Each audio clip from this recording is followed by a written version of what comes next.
A primeira pergunta traz: as subpersonalidades, então, necessariamente relacionadas à existência atual, estão necessariamente relacionadas à existência atual, ou podem ter relação com outras experiências pregressas? Essas subpersonalidades, ou os complexos, elas funcionam nesses dois atributos. Elas podem ser construídas como experiências de outras encarnações, né? Elas se constroem. No Livro dos Espíritos, Allan Kardec nos ensina que tudo que o espírito vive fica registrado no espírito. E o complexo é a forma como esse material se organiza. Não é a única. Existem outras formas de organização da energia. Mas essa é a que nos chega de maneira mais evidente, que talvez nos toque de maneira mais profunda agora por esse momento. Então, tudo fica registrado. Mas em termos de complexos, vamos dizer assim, no nível de trauma ou de desadaptação, são os complexos de maior energia que, de alguma forma, eles retornam de maneira patológica ou desadaptada, e ele pode ser instalado nessa vida ou em outra vida, né?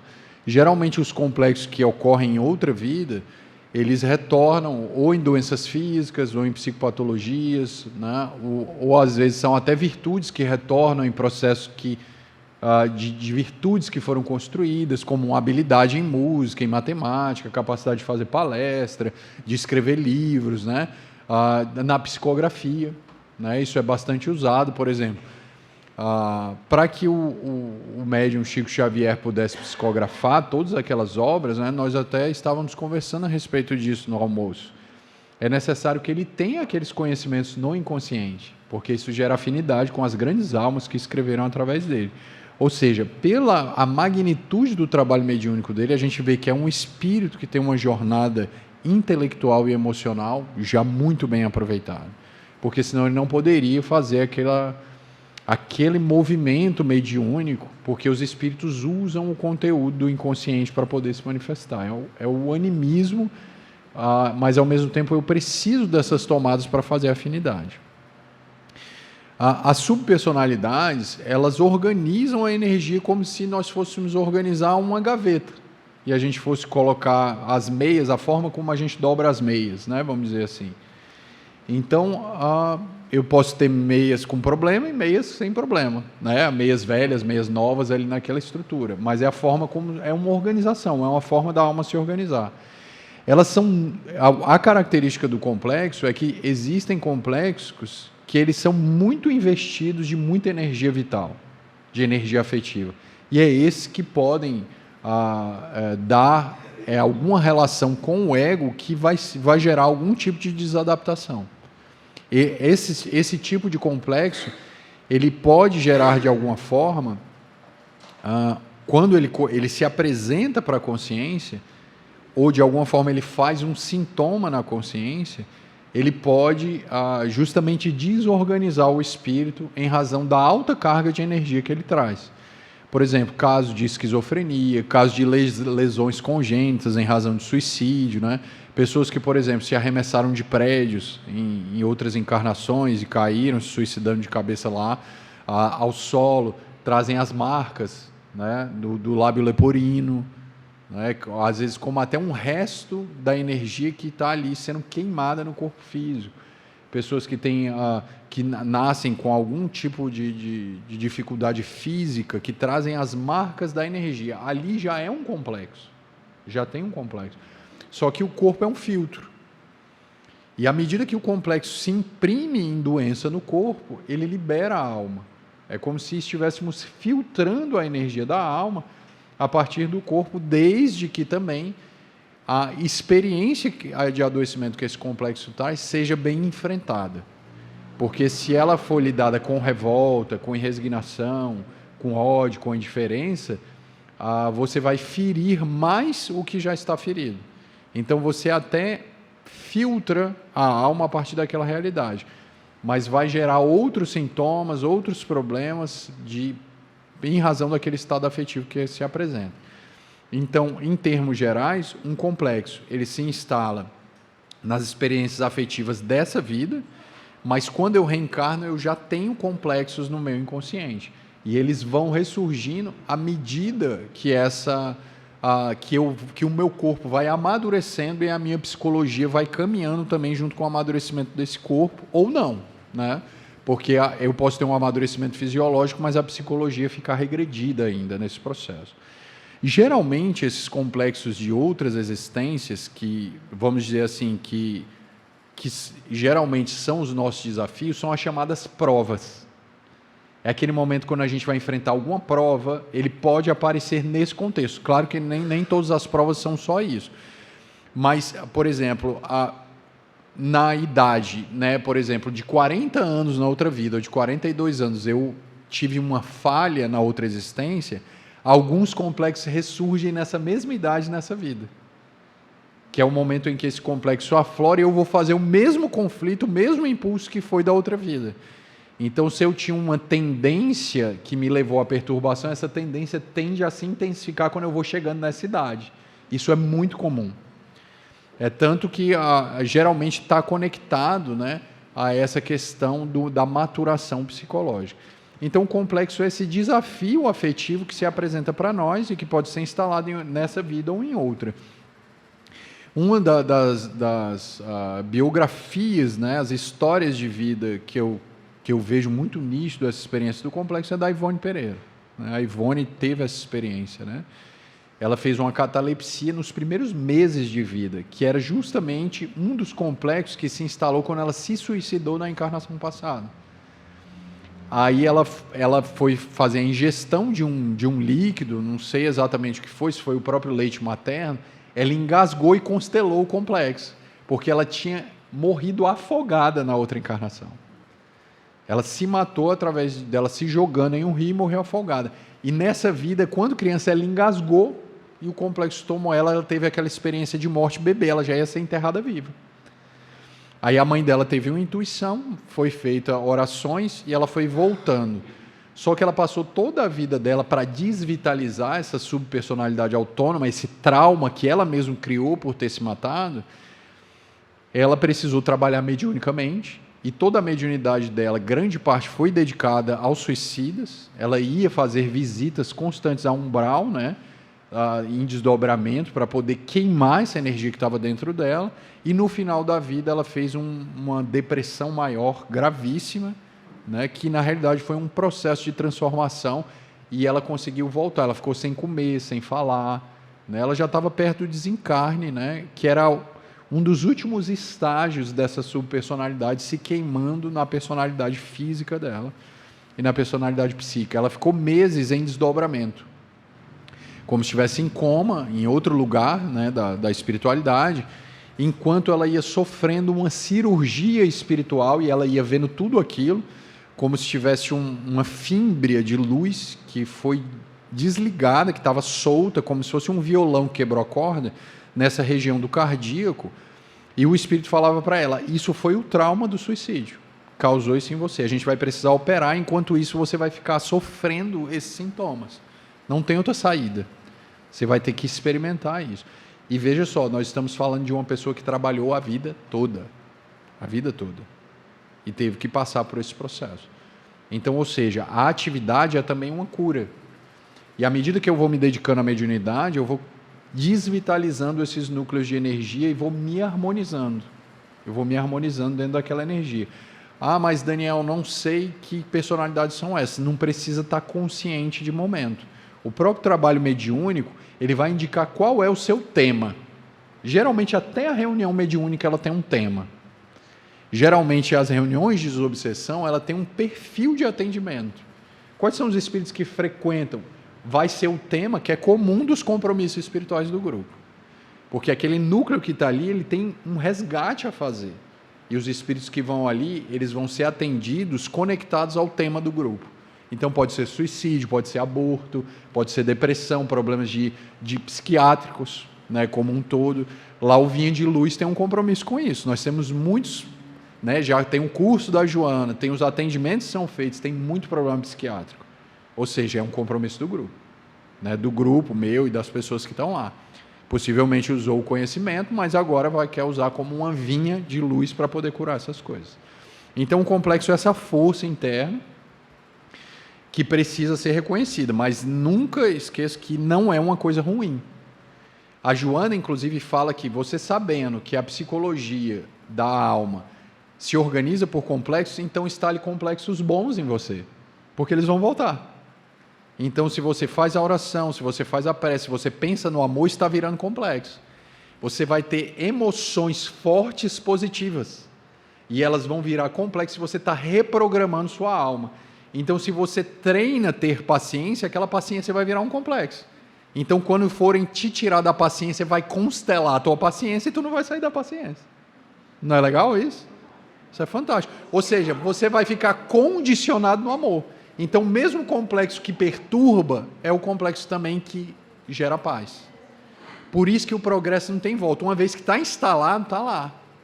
Então, aquilo vai me levar para cima. Então, a Joana fala isso. Ela coloca esse conceito no livro, em um dos livros dela, de subconsciente. Ela fala, dá para reprogramar a alma como se fosse um computador. Faz uma visualização, injeta coisas positivas, visualiza você calmo, paciente, vai visualizando isso, vai instalando a virtude. Você vai reprogramar e o teu self, ou a tua personalidade vai te devolver aquilo. Então você vai reprogramar a sua alma a partir desse lugar e essa virtude vai sendo consolidada aos poucos. Só que isso não é fazer uma vez e acabou. Né? A gente ficou sombrio em trocentas encarnações. Então agora, para ficar bom, a gente também vai precisar de mais um bocado de encarnação para ficar bom. Então a lógica é mais ou menos essa. Com essa pergunta é boa. Quando saber, né, ou como saber, né, colocou aqui, o ideal que estamos injetando na vida é egóico, pelo resultado. Se você estiver tomando uma decisão no nível do ego, você não vai ficar feliz, satisfeito, pleno e com saúde. Vai dar algum problema. Você vai ficar desgastado, cansado, mal-humorado, depressivo, você não vai ter plenitude, porque possivelmente você está atuando a partir de uma sombra. Toda vez que você toma uma decisão a partir da tua relação do eixo ego-espírito, ou eu-espírito, ou ego-self, como Jung fala, e você toma uma decisão no nível do self, é o self que quer que você apresente, porque lá no self está o seu compromisso reencarnatório. Você já traz esse programa. Quando o self começa a liberar essa potência para você viver e os teus compromissos, as expiações, a decisão sai do nível do ego. O ego vai ter que servir à inteligência superior, que é o self. E quando ele faz isso, isso dá plenitude, dá paz interior. Você pode até ficar cansado, mas você fica com aquele, nossa, eu estou com a consciência tranquila. Se eu morresse hoje, eu morreria feliz. Quem de nós pode falar isso agora? Né? Então pensa nisso, se eu morresse hoje, como é que eu ia me sentir? Isso é importante, faz esse exercício, que aí você vai ver como que você está em termos de cumprimento desse resgate. Se você faz uma escolha no nível do ego, geralmente o ego quer dinheiro, quer poder, ele quer atenção, ele quer fama, ele quer destaque, né? Ele está ferido, ele quer alguma coisa. Geralmente o ego ele vai para essas tendências do nível horizontal da vida. Então, é minha missão ser médico. Aí você vai olhar, não, a pessoa está querendo ficar rica e usar a medicina como uma ponte, só que ela doura o verniz e mente para ela mesma. Então a gente faz isso em vários lugares. Ah, mas então que eu descobri isso, eu tenho que deixar essa profissão? Não, passa a se relacionar a partir de outro lugar. Ah, eu quero ser palestrante, que é a minha missão. Não, porque eu quero aparecer. Está lá, está por trás lá. Ah, então tem que parar de dar palestra? Não, é a sombra, agora você vai se relacionar a partir de outro lugar. E avalia se esse realmente é o seu compromisso, porque você pode estar abandonando um compromisso de verdade. Porque já tem um monte de gente fazendo isso. Se esse não for a tua área, segue o teu caminho, vai para a tua missão. Então, quando eu decido no nível do ego, não gera plenitude. Eu não tenho paz interior. Geralmente, ou eu faço uma psicopatologia, ou eu fico insatisfeito, ou até uma doença física. Aí, nossa, eu fiz aquele trabalho que eu achava, me dediquei, estou cheio de dor nas costas, com doença de não sei o quê, com enxaqueca, com problema, a sombra está pipocando em todos os lugares e não gerou isso. Agora, isso não quer dizer que o trabalho também da essência do ego não vai gerar esforço, do self. Ele vai gerar, mas o resultado é aquele, quando você para, não é vazio existencial, porque as decisões egóicas, baseadas no poder, na vaidade, nos conflitos, na compensação, elas não preenchem a existência. Se o bem não está fazendo bem, é porque tem alguma coisa errada. Então, esse é um dos termômetros para a gente avaliar essa decisão egóica. E a Joana fala isso, tanto que ela tem um livro, Plenitude. Então, não é ser bonzinho, é ser pleno. E ser pleno é além de ser bonzinho. É integrar a sombra e integrar essa virtude e caminhar na direção da paz interior, com as tempestades e com os dias de sol. À medida que nós fazemos isso, a nossa realidade ela gera uma satisfação. Então, não tem doença. Eu não falo em doença. Eu posso até falar em doença física, porque eu vou envelhecer. Mas até a velhice fica melhor, e eu tenho um envelhecimento com uma psicologia jovial, bem-humorada, com energia, voltada para o trabalho, com lucidez. E se eu ficar doente, não tem revolta. Então, tem um preenchimento. Então, quando você olha para aquele ego, é um ego integrado. É um ego que cumpriu a sua missão, que é preenchido por essa libido que está indo na direção do amor. Quando ela não vai na direção do amor, ela está atuando a partir de uma sombra. E se está atuando a partir da sombra, não vai gerar plenitude, porque está girando no mesmo lugar.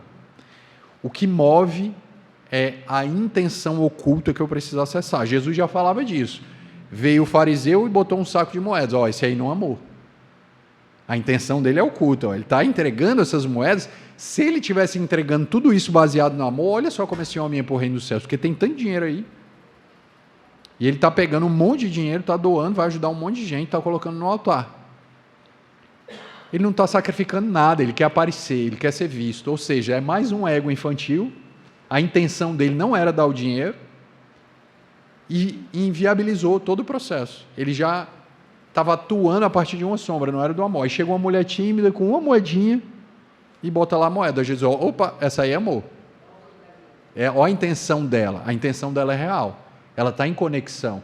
Ela amou tanto que ela está dando a si mesmo, que é o único dinheiro que ela tem, que se ela dá, ela corre risco até de passar fome, mas ela quer doar, ela quer cumprir a obrigação espiritual. E ela botou lá. Isso é amor. Ou seja, a intenção dela era real, era genuína. Não foi a quantidade, mas foi a intenção oculta do inconsciente. E é aquela oração, tem a oração, no Evangelho tem, do fariseu e do publicano. O fariseu, Senhor, perdoa eles que não usam roupa branca, que não fazem os rituais que eu faço, que estão longe da tua vestimenta, tudo para fora, tudo persona. Aí o publicano, que era mal visto, porque socialmente não era bem visto, Senhor, perdoa-me, porque eu sou egoísta, porque eu sou vaidoso. Olha o contato com a sombra, na oração está lá, olha a psicoterapia, já estava fazendo.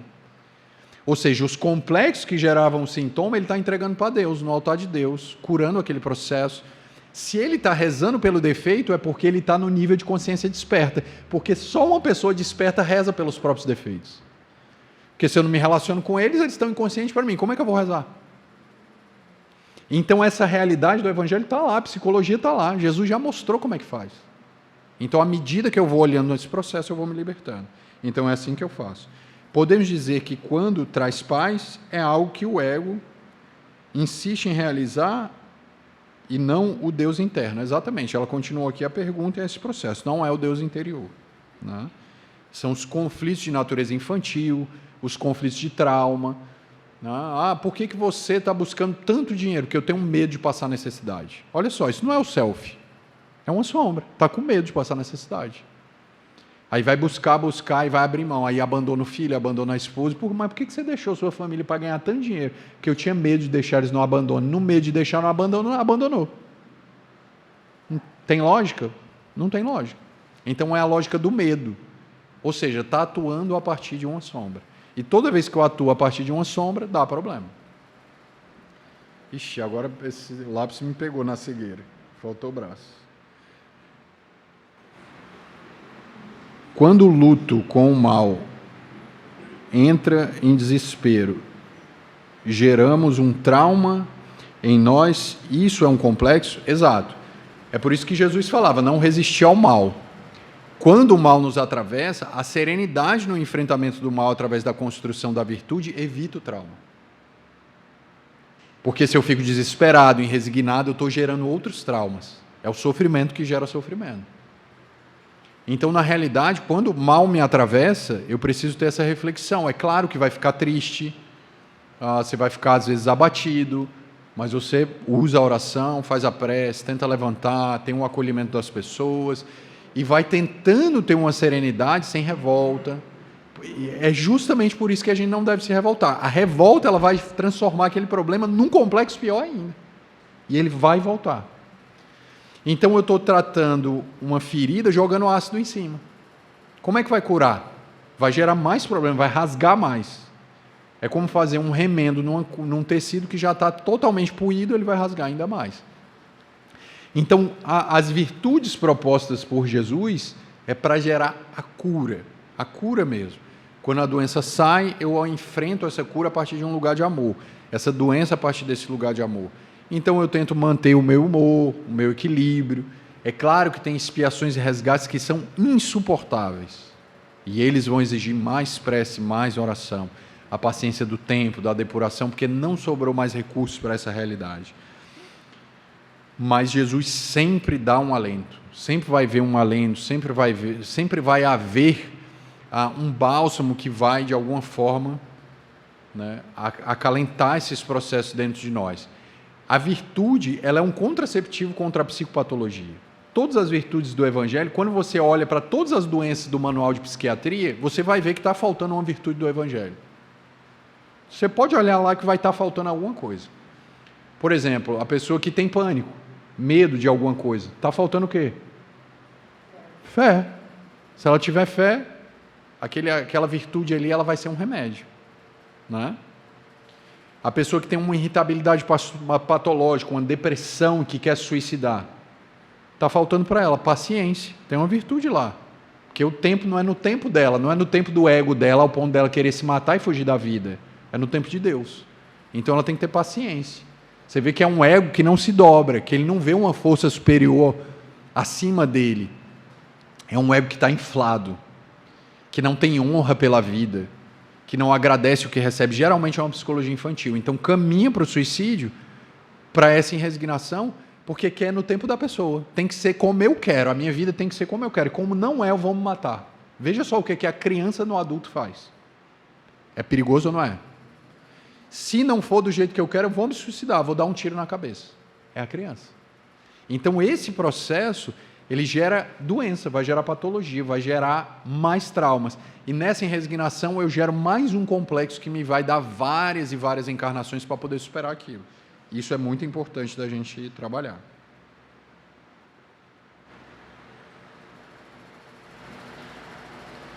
Quando se está no nível 3 de consciência, ou seja, no nível de consciência desperta, é possível ainda ter sintomas dos níveis de consciência 1 e 2, ou seja, do nível de consciência de sono e sono com sonhos? Sim. Aquilo ali, essa divisão que a gente apresentou, ela é mais pedagógica, mas não é separadinho assim. Tem uma área da minha vida que eu estou extremamente esperto. Uma área da minha vida que eu já saí do inconsciente coletivo, que eu estou trabalhando, que eu vou fazendo algumas questões da minha vida, mas existem outras áreas que estão muito originais, que está desadaptada, que está infantilizada e que eu vou precisar trabalhar. É claro que à medida que eu vou trabalhando, há uma tendência da personalidade a caminhar como um todo, na direção de um processo de amadurecimento.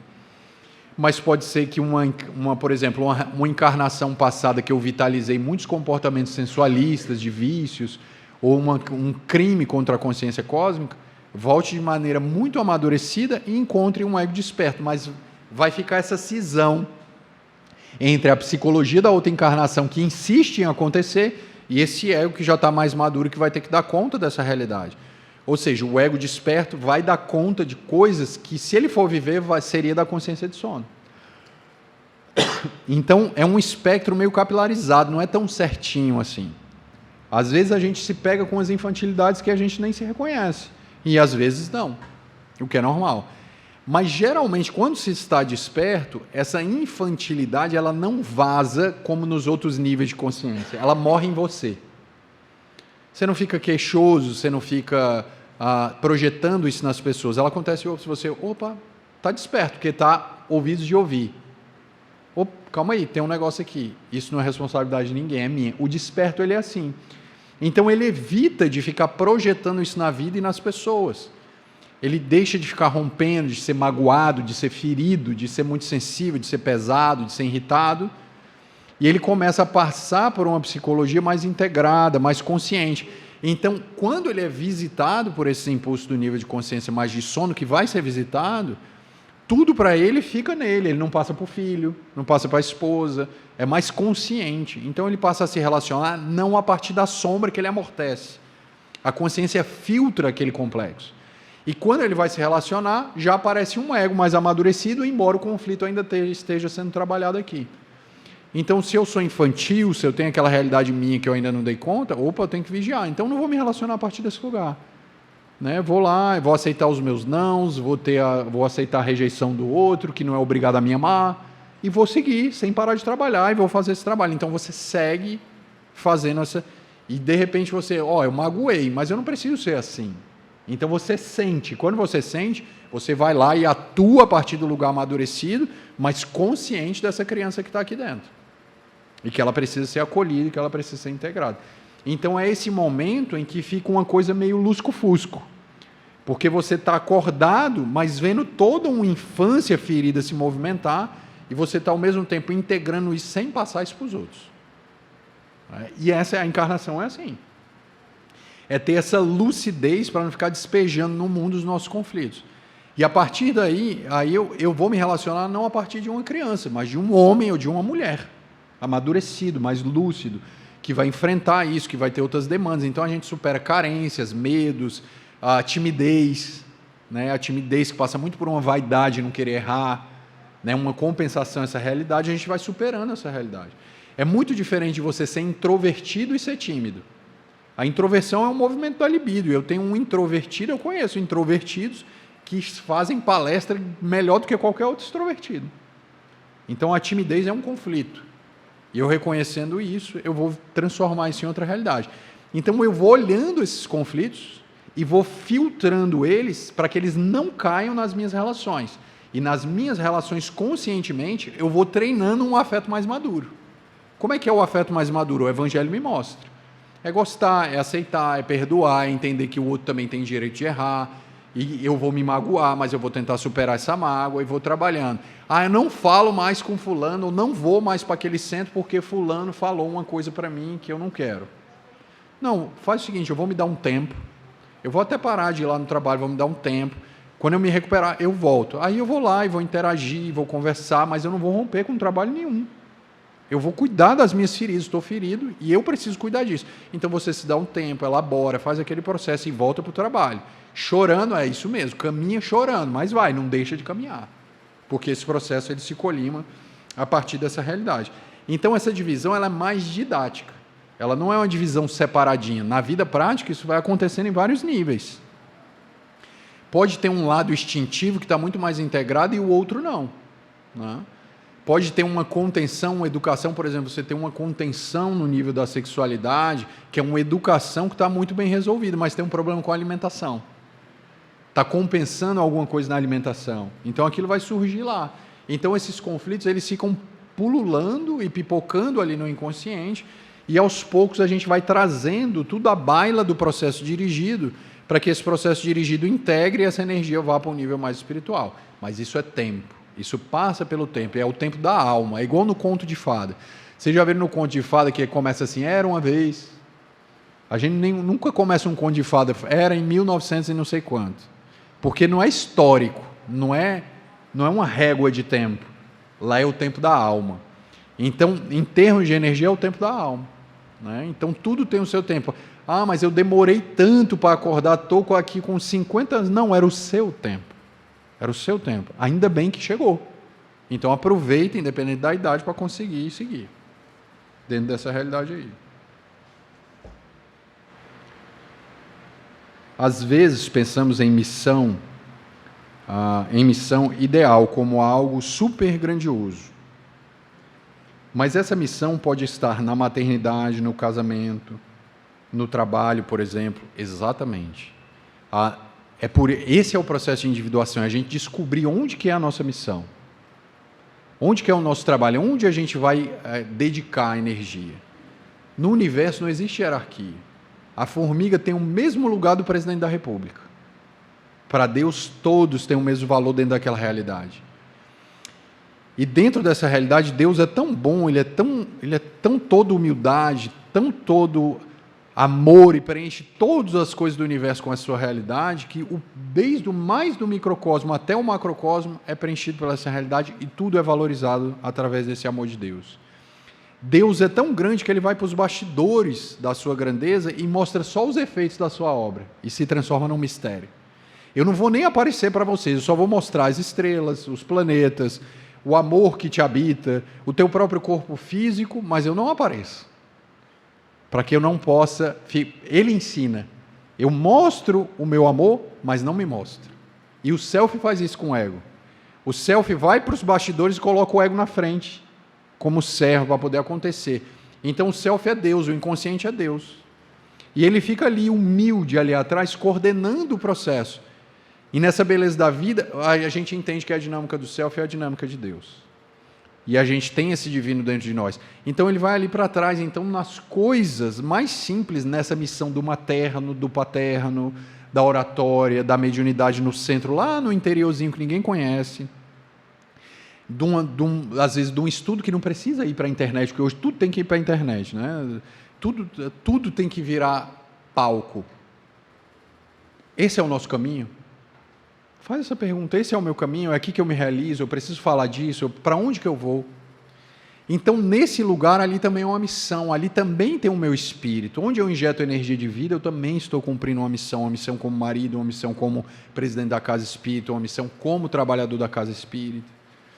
Eu acho que tem até eu não me recordo qual foi o livro, mas não sei se foi na própria biografia do Chico, que ele estava andando na rua e ele viu um gari,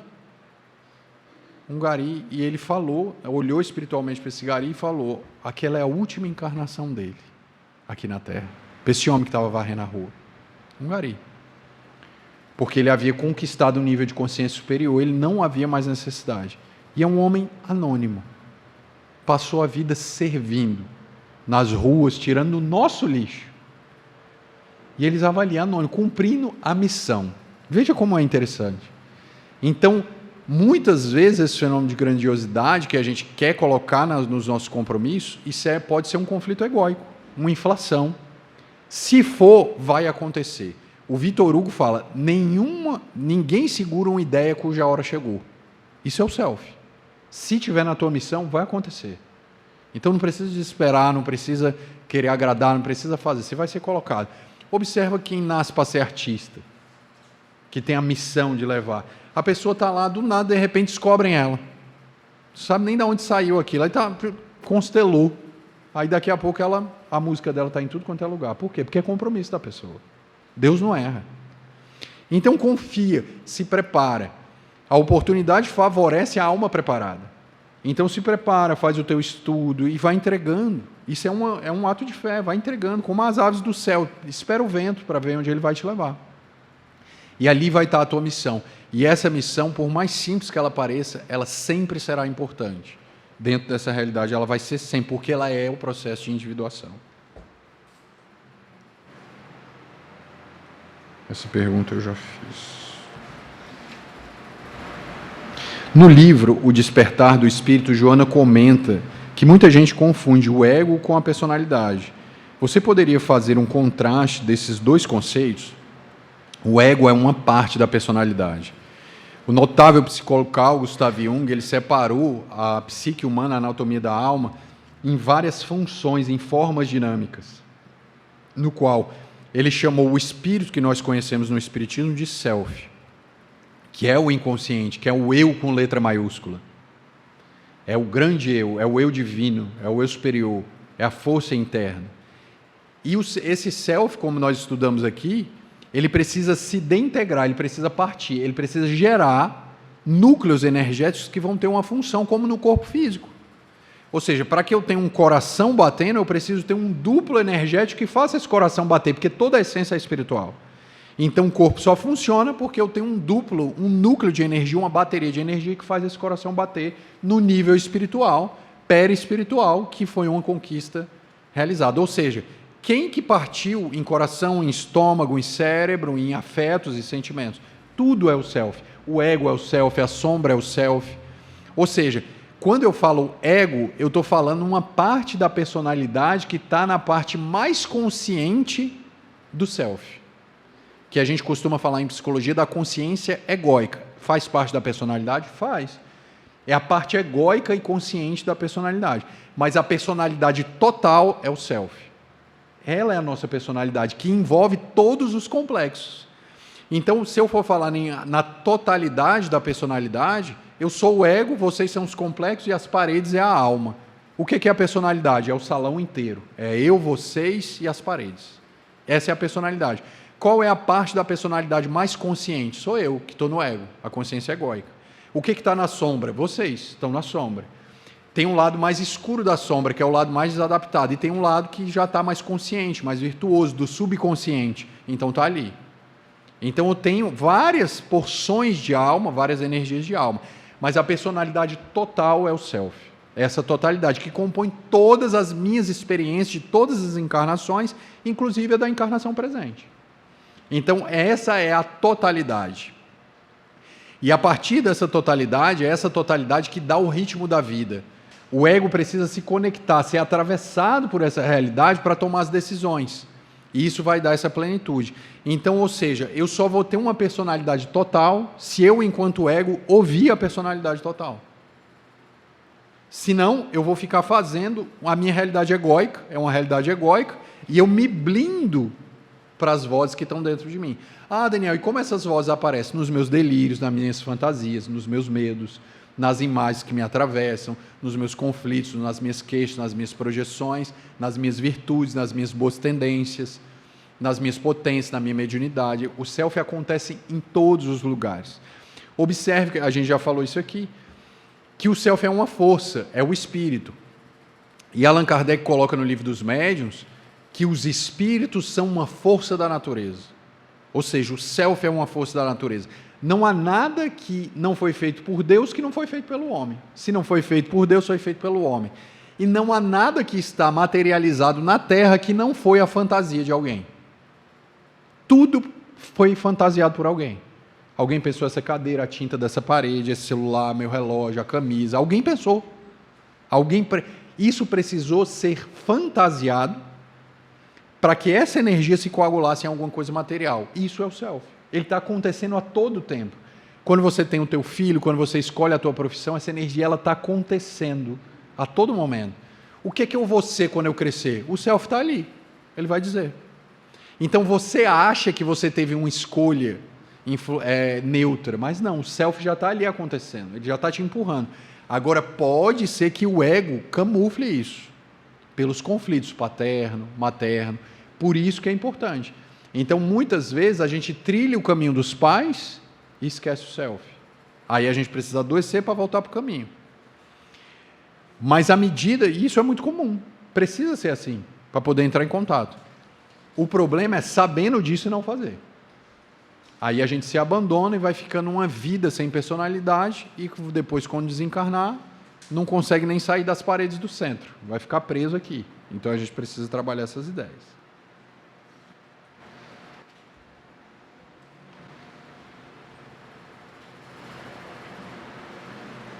Estou experimentando o despertar. Incrível como isso é difícil, mas está me fazendo muito bem. Você não está aqui por acaso. Obrigado. Não é uma pergunta. Obrigado. Que bom, feliz. Então está usando bem o conhecimento aí para caminhar. Sobre os níveis de consciência, é possível que essas relações da consciência com os complexos seja a depender de cada tema, hora de sono com sonhos, é como nós estávamos falando, exatamente isso. A energia do amor, desde o mineral, só se transforma em libido no homem, certo? Não, na realidade a gente já está falando de uma energia espiritual desde o começo. Ela já está ali desde o começo. Quando eu falo libido, não é a libido de Freud, aquela libido sexual, do homem sexual da psicanálise. Eu estou falando de uma libido, de uma energia espiritual, de uma força interna que, através dela, acontece a lei do progresso. É uma energia que me impulsiona, é uma energia de vida, porque tudo é vida. A morte para o espírito é parar, é estacionar, é estagnar, é ficar no ócio, porque a morte não existe. Existe transformismo, transformação. Então, desde o início, quando esse espírito está tritando com as forças da natureza para se integrar e acontecer enquanto ser imortal, ativando todas as forças dessa consciência latente que é o self, ali já tem a libido, a energia já está lá, ela já está acontecendo, ela já está funcionando, entendendo essa libido como energia espiritual. Então, a energia é sempre a mesma, ela sempre vai estar ali, ela só muda a imagem, a vibração dela vai mudando, ela vai se transformando. E quanto mais elevado fica, mais essa energia vai se sutilizando. Mas Deus está ali desde o começo e o amor está ali. São versões desse amor que vai acontecendo. Então, essa libido, esse termo libido, ele começa muito forte nesse movimento psicanalítico, quando Freud começa a visualizar os conflitos de natureza sexual de uma sociedade inglesa, provinciana, das mulheres que adoeciam através de conflitos neuróticos, e não só de mulheres, mas também dos famosos neuróticos de guerra. E a partir daquela realidade, ele começa a investigar e ele percebe que muitas daquelas pessoas tinham traumas de natureza sexual, ou que foram abusadas, ou que o pai era um pai promíscuo, ou que havia relações de traição do pai ou da mãe dentro daqueles conflitos, e isso marcava a personalidade. E ele se ateve àquela realidade sexual e trouxe esse termo libido para configurar essa energia. Mais tarde, ele até fala das pulsões, a pulsão de vida e a pulsão de morte. Conceito que hoje é mais trabalhado pelos psicanalistas da atualidade que foram desenvolvendo essa psicologia do Freud. O Jung já traz como esse movimento da libido, mas como essa energia espiritual, como a energia da alma. É bem diferente de Freud. Porque o Jung, ele entende que essa demanda sexual, ela nunca teve primazia na realidade humana, na história da humanidade, como o instinto primeiro. Nós nunca tivemos uma escassez sexual na nossa existência. Muito pelo contrário, o sexo sempre foi muito disponível. Não é muito bem a falta do sexo que vai me mobilizar para uma questão para frente. A gente teve muito mais uma fase com preocupação muito mais alimentar do que sexual. Então, se a gente fosse colocar no centro da energia uma libido que poderia ser muito mais proeminente, mais destacada em termos de vida, o instinto da alimentação seria muito mais forte. Porque a gente passava fome. E a gente tinha a parceira, tinha um sexo, mas não tinha comida. Então, dentro dessa realidade, talvez o instinto sexual não seja o centro da psique, mas ele é mais um e é muito importante, mas não no conceito da psicanálise. À medida que o indivíduo entende essa libido como um movimento da energia, ele entende até como essa libido se configura nos complexos, que a sombra, o inconsciente coletivo, é o movimento dessa libido, dessa energia espiritual, que vai começar a se apresentar para o ego enquanto realidade. E à medida que o ego toma consciência disso, essa libido ela vai se metamorfoseando em novas realidades espirituais mais significativas que vão levar o indivíduo à plenitude. Essa ideia inicial teve muitas propostas acertadas de Freud, como a influência do seio materno no desenvolvimento da criatura humana, a influência, sim, da sexualidade nos traumas, nos processos, até mesmo porque nós tivemos várias reencarnações tendo esse tema como queda, não só pelo excesso, mas também pela castração, pelo excesso de demonização da sexualidade, que é vista não como uma força, mas como algo que deve ser extirpado. Então, essa libido freudiana, ela é entendida em outras escolas da psicologia como outro processo. Em termos espirituais, na visão das escolas, como na escola de André Luiz, que é uma visão médica, e na escola de Joana de Anjos, que é uma visão psicológica, ela ganha outro contexto. Ela vai ganhar como uma energia de vida, uma energia mais consciencial, que vai caminhar como um amor que quer se realizar, como uma planta que quer desabrochar. O self é uma semente que quer acontecer. Então, se você nasceu para ser uma árvore, já está lá na semente, o tipo de árvore que você vai ser. E cada árvore tem uma função na floresta. Então, quando Deus te arremessa enquanto semente de vida, para que tu possa se tornar árvore nas diversas encarnações e alcançar nos braços dos teus galhos infinitos esse reino dos céus, à medida que tua raiz se aprofunda na direção do solo profundo, sombrio, tu não pode ser outra árvore. E tua árvore, a tua realidade enquanto árvore, é uma realidade única. E toda árvore, ela conta uma história no seu tronco. E tu não pode ser outra árvore, não existe árvore igual. Nem as folhas de uma árvore são iguais. É como se fosse uma digital no ser humano, e a gente é assim. O self é assim. Então tu é único, tua existência, a tua existência é única. Então tu não pode fazer um processo de individuação se construindo, seguindo o mesmo caminho que todas as pessoas. Parte da tua vida passa pelo coletivo, da nossa vida passa pelo coletivo. Mas grande parte dessa realidade passa em realizar a si mesmo enquanto alma individual. E isso envolve em colocar esse ouvido para dentro, se relacionando com essas personalidades. Então essa energia apresentada por André Luiz mostra que a nossa etapa coletiva, ela chega a termo no momento em que os espíritos nos entregam a responsabilidade. A partir dali, quando os pais do mundo, ou seja, os espíritos que nos controlavam, que nos conduziam, porque nós éramos crianças espirituais, eles cortam o cordão umbilical espiritual, começa a fase da escolha individual. Então o indivíduo, naquele momento, ele começa o seu processo de caminho único, da sua estrada única, onde cada um precisa encontrar o seu caminho, através das suas escolhas e do seu processo. O inconsciente faz a religião, através do medo, através das experiências afetivas, ele projeta nesse mundo essa mitologia, projeta também na mitologia as experiências de outras encarnações, as intuições, que a mitologia é também uma psicografia.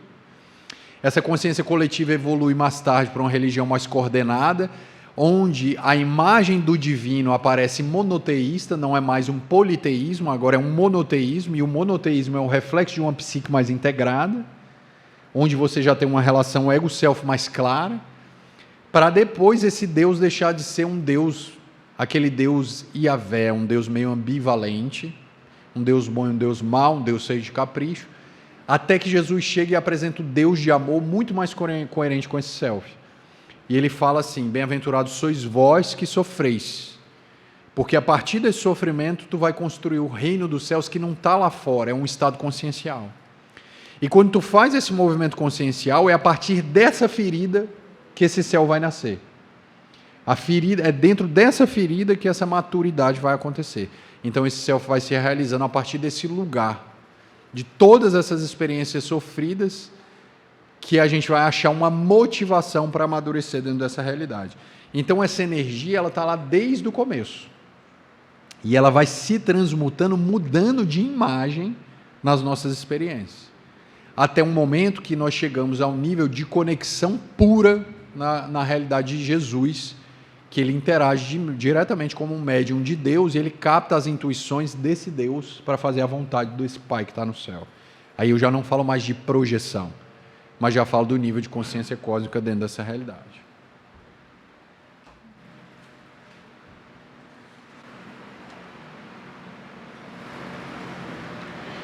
Pode falar alguma coisa sobre o toque? Ele é um mecanismo de defesa? Sim, o toque é um mecanismo de defesa.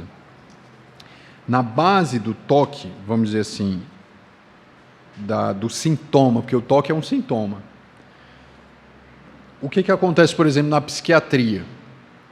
Claro que não são todos os psiquiatras que trabalham assim. A psiquiatria, ela vai trabalhar no nível do sintoma. Ela vai tirar um remédio, vai te dar um remédio para tirar o sintoma do seu toque, para você parar com aquele ritual que está ali. À medida que você tira o sintoma, você não tira a matriz, você só camufla o sintoma. Aquilo ali continua, aquela realidade ainda está ali dentro. Então é possível que o remédio, tanto que se tirar o remédio, a chance do toque voltar é grande. Dentro dessa realidade, a alma mostra que tem uma matriz, um núcleo. Geralmente essa matriz é um complexo.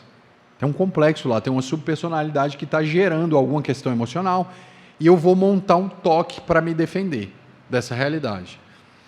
O toque é uma experiência quase espiritual. Ela é uma experiência espiritual. Ela é uma experiência no nível de alma, no nível bem do ritual, do literal. Antigamente, o que a gente fazia? Quando nós tínhamos uma experiência divina, uma experiência aterrorizante, porque a experiência divina ela pode ser aterrorizante, Quando um Deus vem e vai acabar com a minha vida mandando uma praga para mim, e eu tenho um monte de medo sobre aquilo, na realidade, aquele Deus é um aspecto muito intenso da minha personalidade, que está me gerando muita ansiedade, que está projetado naquele Deus. É um reflexo, aquele Deus que está ali fora. Então, na realidade, eu monto essa fantasia divina para dar conta dessa energia que está querendo aniquilar o ego. O ego é tão pequeno diante daquela energia que ele precisa projetar para poder se defender, para não diluir.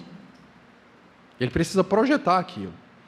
É quase como se o self fosse um comprimido que dissolve na água, se ele não fizer isso. Entendendo essa água como essa experiência divina. Se ele não projetar, ele tem a ideia de que ele vai morrer de tão grande que é aquela energia, mas aquela energia é o self. É aquela energia que ele coloca naquela fantasia que ele entende como algo clivado, que não é a personalidade dele, que é algo lá fora, que aquilo não me pertence, que é um Deus que está ali, é uma defesa.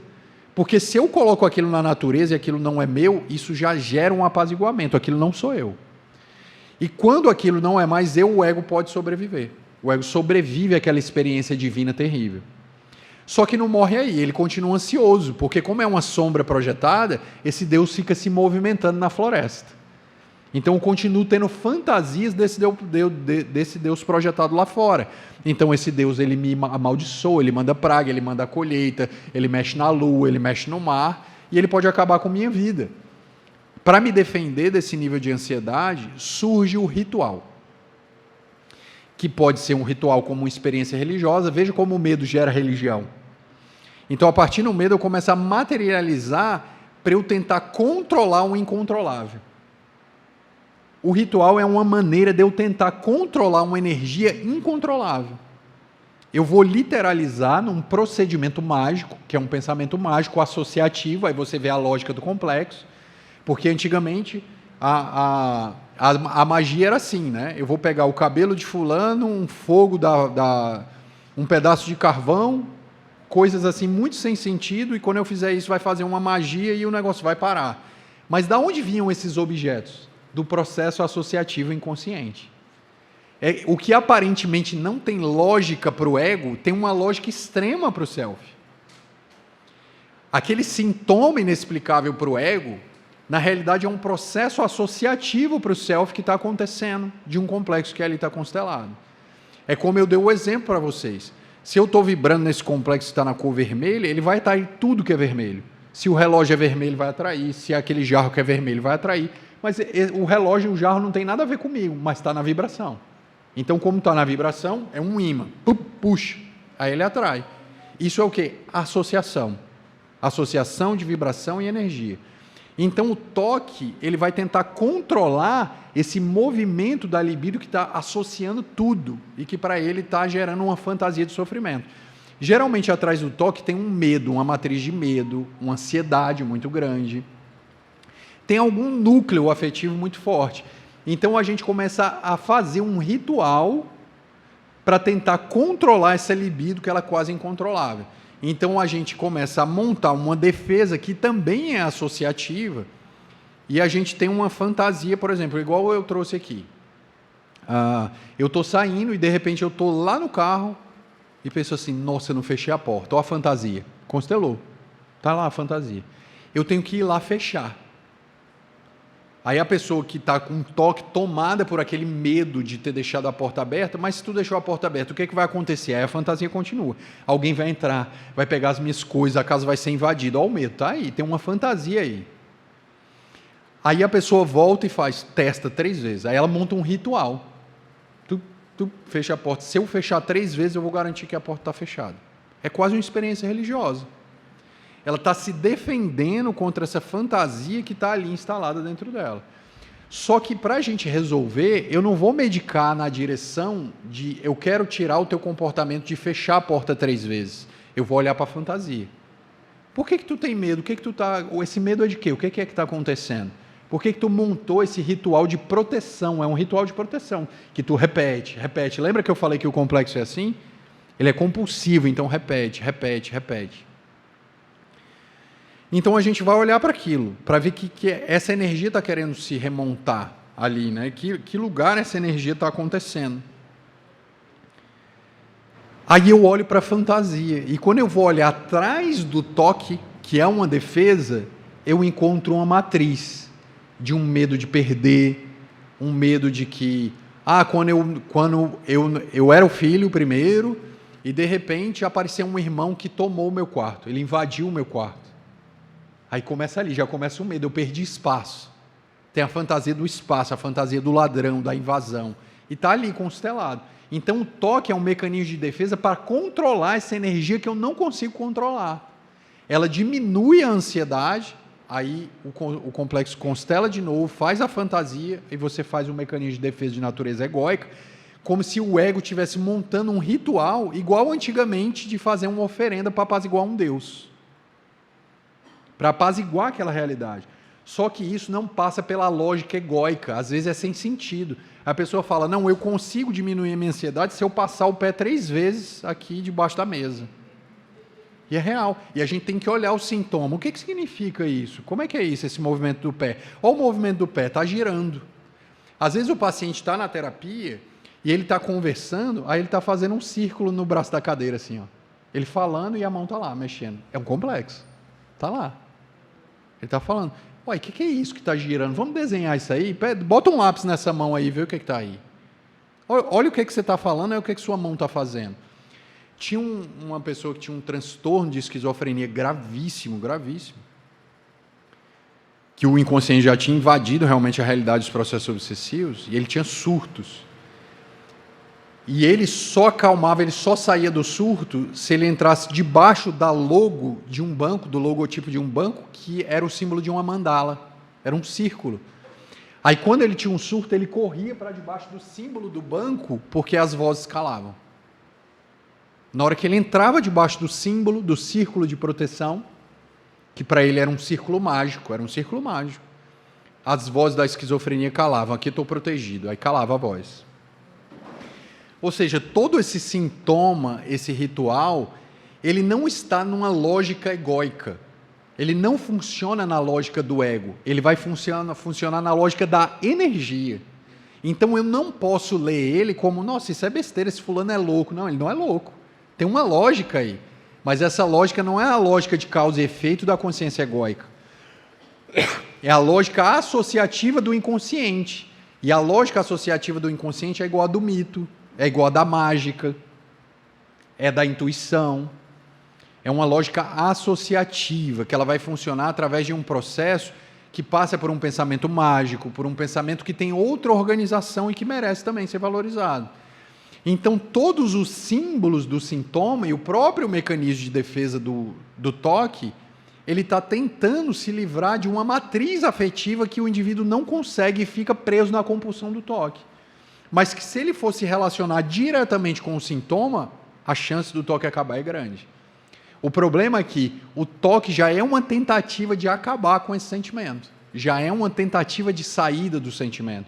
Já é a alma tentando organizar. É tanto que são rituais muito organizados. A própria organização do ritual é uma compensação da desorganização que está interna. Então, quando eu faço um ritual, eu estou pegando uma força incontrolável e compenso num controle excessivo também. Porque os rituais são cheios de procedimentos muito controlados, né? Ele tem uma etapa, se eu deixar de fazer isso, a mágica é assim. Se a água não for o segundo elemento que eu botar, não dá certo. Né? Se eu não der o passo com a camisa branca, acabou, essa pessoa não vai ser curada. A mágica é assim, esse é o pensamento mágico. Então, fica muito rígido, porque compensa a bagunça interior. A energia está tão solta, ela está tão no ar, que o ritual compensa, faz uma compensação, tentando criar um falso controle para compensar o descontrole. Só que ele vai controlando, e à medida que ele controla, o controle controla ele. Aí ele fala, eu tenho que me controlar para não ser controlador. Não sai da lógica, continua no controle. Então não vai dando certo, vai adoecendo, e cada vez mais vai ficando rígido. Se eu apertar na mão de fulano, os germes da mão dele vai passar para mim, eu tenho que ir lá e lavar a mão. Aí eu vou montando o ritual. Não faz o seguinte, eu vou chegar na festa e vou ficar com a mão no bolso. Tudo bom, aí não aperto, para controlar a ansiedade, porque se apertar, passa mal. A ansiedade vai lá para cima. Quando você vai olhar o sintoma, qual é o medo dessa pessoa? É de contato. Tem contato. Doença de pele, doença de contato, problema com sujeira, tem coisa aí que pode passar até pela relação com a mãe. Pela imagem do materno, pela imagem do contato. A mãe dá o corpo, ela dá o contato, ela dá aquela energia. Por trás daquele sintoma, o que é que essa pessoa está com medo? De trocar com a vida. Da coisa, inclusive, que fortalece. Porque para eu me fortalecer, muitas vezes eu tenho que me sujar. Eu preciso me sujar para poder acontecer.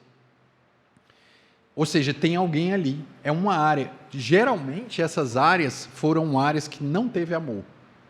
Ficou alguma ferida de amor ali. E ela volta nessa relação. Se você for fazer o processo da psicoterapia, você vê que o que estava faltando é amor. Isso aparece em sonho, em sofá abandonado, casa abandonada, sofá sujo, nojos de pisar descalço em algum lugar, casa sem pintura, toda mofada, cheia de barata. Ou seja, o que é um lar com amor? Um lar com amor é assim? Cheio de barata? Como é que, se eu te pedir agora para você pensar num lar que te transmita amor, você vai pensar num lar cheio de barata? Não vai. É uma casa bonita, com as paredes pintadas, com os rodapés altos. Parece que tem até cheiro de bolo no ar com minha avó lá dentro, não é assim? Ela me abraçando com carinho, outra energia, não é assim? Olha o amor, e a gente até sente, não é? Como é que isso vai aparecer no sonho? Não tem amor, vai aparecer sujo, abandonado, largado. Ou seja, não está nutrido. Foi um lugar que o amor não chegou. Aí quando a pessoa vai, como é que funciona o mecanismo? Esse lugar que não tem amor é projetado. Está contaminado, porque onde o amor não chegou, a energia negativa tomou, mais primitiva. Então ela vê na mão do outro a sujeira dela mesma, aquela contaminação. Então fica esse jogo de imagens que ela não consegue separar. Isso gera ansiedade, às vezes tem um abandono, uma tristeza ali dentro que ela não consegue controlar. Então ela não vou apertar a mão. Aí de repente começa a fazer alergia. Aí dá um monte de alergia. A Joana fala que muitas das alergias são de origem psicológica. Então dá problema de pele, dá problema de contato. E você vai ver, por exemplo, eu conheci uma pessoa que ela tem esse problema.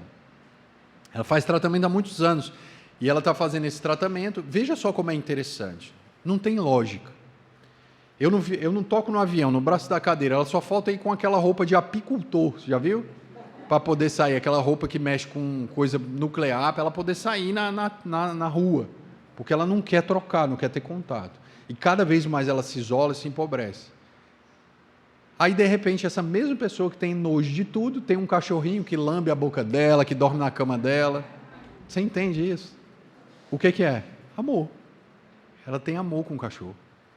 Aí, lá não tem nojo. Lá não tem a contaminação. Aí o cachorro faz xixi no chão dela, e ela vive nesse lugar lá, e está lá. Aquela força lá, e como tem amor, acabou o nojo. Porque tem amor, a relação tem um amor. Então, quando o amor não chega, faz o sintoma. Esse sintoma é projetado. E quando a gente vai curar, o que é que eu tenho que fazer? Levar amor para aquela área. E para eu levar amor para aquela área, eu preciso interagir com essa imagem. E a gente pode fazer isso, a gente pode até tentar um exercício prático para isso. Para vocês tentarem entender. Claro que não é só isso a faceta do exercício. A gente pode fazer um exercício mais passivo, onde você vai jogar energia.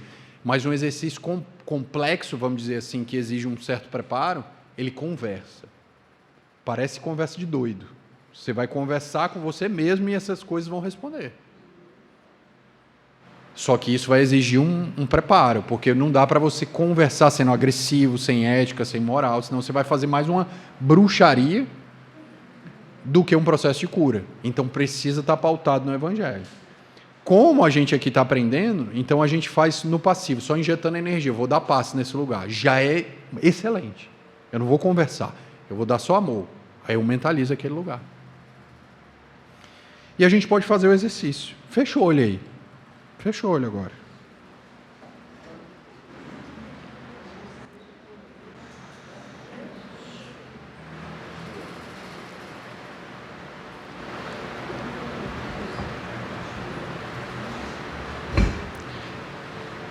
Eu queria que você pensasse, agora nesse momento,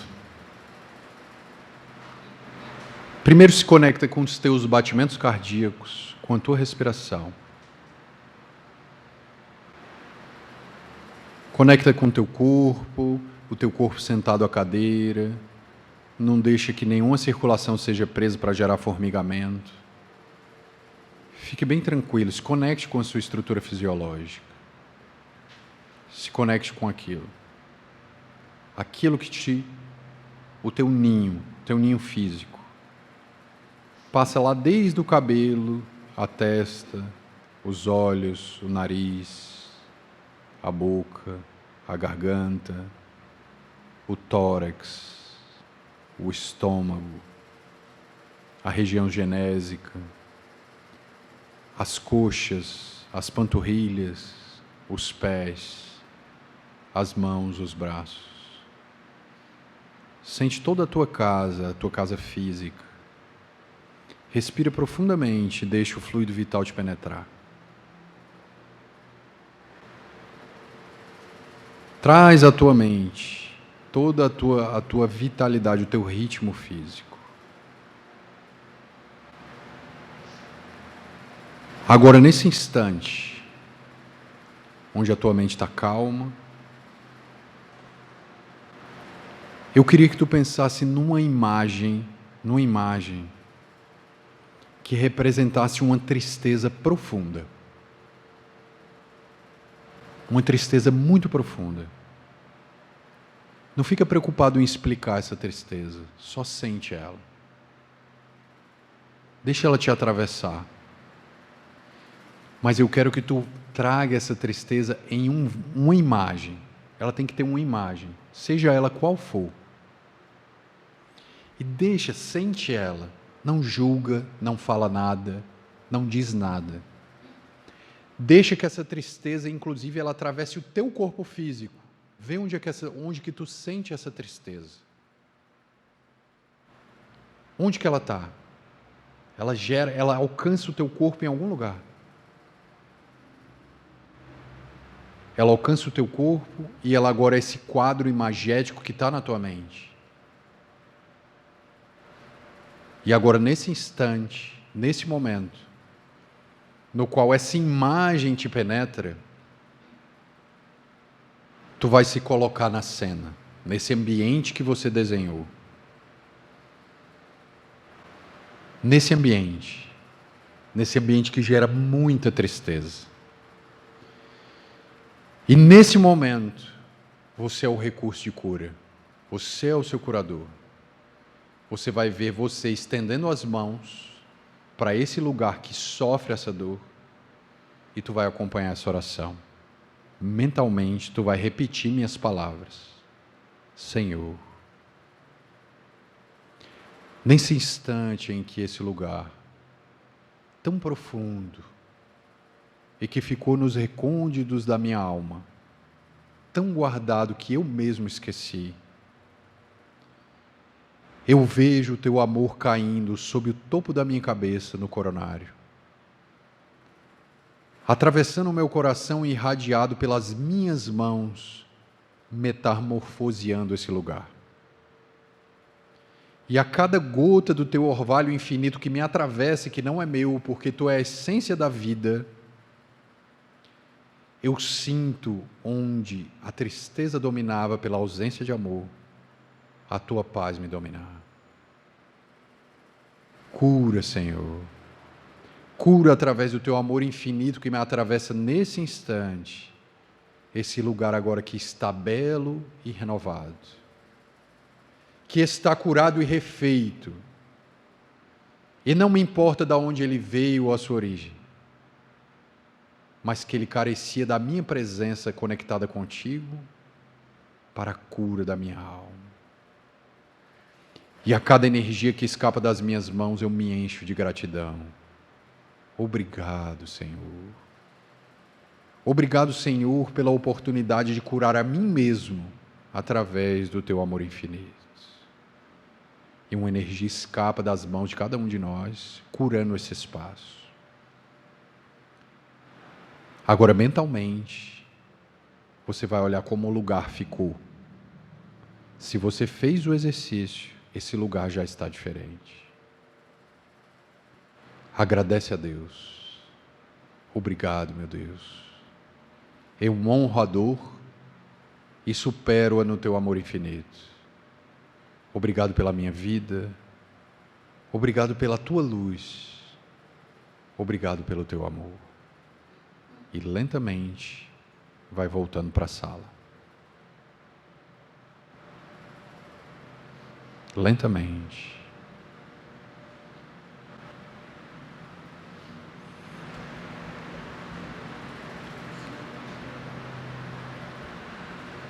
Aqueles que conseguiram se conectar, sentiram a diferença?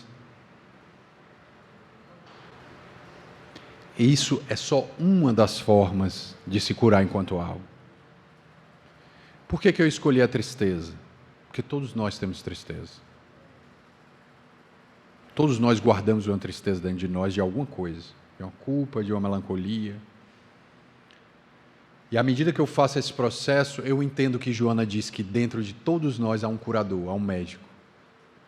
E o que é que nós fizemos? Nós canalizamos o fluido vital para um lugar que ficou representado nessa imagem doída que estava dentro de nós. Quantos não se emocionaram aí? Percebe como acessou? Essa emoção é porque acessou. Acessou. E quando você acessa, se tem consciência, cura. É esse lugar de transformação, as metamorfoses da alma. Então a gente começa a entender o fluxo da energia da vida. E que nós, diante dessa realidade, à medida que pensamos através dessa lógica do amor para conosco mesmos, nós podemos transmutar a realidade da nossa existência na direção da saúde interior. Só que não há como fazer isso sem entrar em contato com esses lugares. Eu preciso descer no meu umbral. Mas descer não de maneira reativa, de maneira a maldizer o meu mundo interior, mas como um pintor de estrelas, que leva luz para a escuridão, onde esse ego se identifica com a voz de Jesus e ao mesmo tempo não se coloca inflado como se fosse aquele, mas que vai buscar no Pai de todos nós, nesse grande Deus Pater Mater, essa oportunidade de reconfigurar essa alma tão sofrida, mas que ao mesmo tempo anseia pela divindade.